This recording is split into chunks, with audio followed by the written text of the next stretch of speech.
உங்களுடைய weight loss வந்து ரொம்ப ஸ்லோவா இருக்கு நீங்க ஃபீல் பண்றீங்களா? இந்த ஃபேட்ட பர்ன் பண்றதுக்கான ட்ரிங்க்க நீங்க ட்ரை பண்ணி பாருங்க. ஓகேங்களா? சோ இந்த ட்ரிங்க் வந்து எப்படி நமக்கு வெயிட் லாஸ்க்கு ஹெல்ப் பண்ண போகுது? சோ இது எப்படி ரெடி பண்றதுங்கிறத பார்த்தலாமா? சோ ஃபர்ஸ்ட் வந்து இந்த ட்ரிங்க் நீங்க பண்றதுக்கு நமக்கு தேவையான இன்கிரீடியன்ட் அப்படிங்கிற வார்ம் வாட்டர் ஒரு 200 ml அண்ட் வந்து ஒரு லெமன். ஓகே. சோ ஒரு ஹாஃப் லெமன் இருந்தா போதும். நெக்ஸ்ட் வந்து சின்னமன் ஒரு பிஞ்ச் ஆஃப் சின்னமன் பவுடர் இருந்ததுனா போதும். இத நம்ம ஈஸியா மார்னிங் ரெடி பண்ணிடலாம். சோ ஃபர்ஸ்ட் வந்து பாயில் பண்ணிடணும் நம்மளுடைய வாட்டர. சோ அத வந்து கொஞ்சம் வார்மா இருக்கிற டைம்ல நம்ம லெமன் வந்து பிழிஞ்சு விடணும். சோ அதுக்கப்புறம் ஒரு பிஞ்ச் வந்து சின்னமன் பவுடர் இருக்கு இல்லையா? அத நம்ம கொஞ்சம் மிக்ஸ் பண்ணி அதோட நீங்க வந்து டயபெட்டிக் பேஷண்ட் இல்ல அப்படின்னா கண்டிப்பா ஒரு ஸ்பூன் ஹனி நீங்க ஆட் பண்ணிக்கலாம். சோ ஒரு எனர்ஜெட்டிக்கா இருக்கிறதுக்காக டேஸ்ட்டுக்காக நம்ம வந்து ஆட் பண்ணிக்கலாம். இல்லைன்னா நீங்க அதை அவாய்ட் பண்ணிடலாம். சோ நீங்க வந்து ஹாட் வாட்டர்ல அதை மிக்ஸ் பண்ணக்கூடாது. ஸோ நல்லா ஆற வச்சு கொஞ்சம் வார்மா இருக்கிறப்ப நீங்க யூஸ் பண்றப்ப தான் நமக்கு இந்த லெமன்ல இருக்கக்கூடிய அந்த நியூட்ரிஷன் வந்து நமக்கு அப்சர்வ் ஆகும். ஓகேங்களா?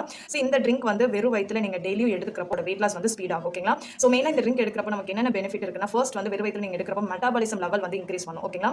ஸோ செகண்ட் வந்து நம்மளோட ஸ்டொமக் ஃப்ளோட்டிங் வந்து ரெடியூஸ் பண்ணும். ஃப்ளோட்டிங் மீன்ஸ் நமக்கு அங்கங்க கேஸ் ஃபில் ஆயிரும், நமக்கு ஒரு டிஸ்கம்ஃபர்ட்டா இருக்கும். சரி அதெல்லாமே கூட நமக்கு ரெடியூஸ் ஆயிடும். நெக்ஸ்ட் அந்த சுகர் கிரேவிங்ஸ் வந்து கண்ட்ரோல் பண்ண முடியும். மெயினா நம்மளுடைய டைஜஷனுக்கு வந்து ரொம்பவே வந்து ஹெல்ப் பண்ணக்கூடிய ஒரு ட்ரிங்க். ஓகேங்களா? ஸோ இந்த ட்ரிங்க் நீங்க வந்து ரெகுலரா எடுக்கிறப்போ இனிஷியலா ஒரு ஃபர்ஸ்ட் 2 வீக்ஸ்லயே வந்து நல்லா நீங்க வந்து எனர்ஜெட்டிக்கா ஃபீல் பண்ணுவீங்க. இந்த ட்ரிங்க் மட்டும் உங்களோட வெயிட் லாஸ்க்கு பத்தாது. ஸோ இதோட சேர்த்து நீங்க உங்களுடைய ஹெல்தியான மீல்ஸ் அண்ட் வந்து டயட், எக்ஸர்சைஸ் இதெல்லாம் நீங்க ப்ராப்பரா மெயின்டைன் பண்றப்போ உங்களுடைய ஃபேட் லாஸ் வந்து ஈஸியா, சஸ்டைனபிளா, ஸ்பீடாவும் உங்களுக்கு நடக்கும். ஓகேங்களா? ஸோ இந்த மாதிரி உங்களுடைய மார்னிங் ரொட்டீன்கான பிளான் வேணும் அப்படின்னா கமெண்ட்ல லெமன் டைப் பண்ணுங்க. அதுக்கான ஃப்ரீ கன்சல்டேஷனோட நான் உங்களை கனெக்ட் பண்றேன். ஸோ ஃபர்தரா இந்த மாதிரியான டிப்ஸ் வேணும் அப்படின்னா நம்மளோட பேஜை ஃபாலோ பண்ணிக்கோங்க. Okay, thank you.